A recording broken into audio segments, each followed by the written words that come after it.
This video, I'm going to show you how to change your WhatsApp business ringtone. Just you have to follow and watch this video till the end.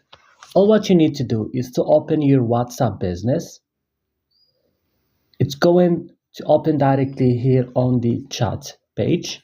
You go to Tools and you come here to this three dots and open Settings then.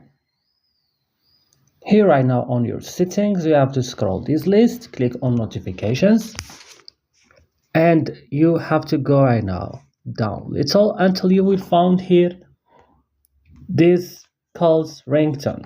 Click on it like this. It's going to take you to the device settings, and you can right now change the ringtone of your WhatsApp business. That's all in this video. I hope it was helpful. Don't forget to like and also subscribe. See you in another tutorial.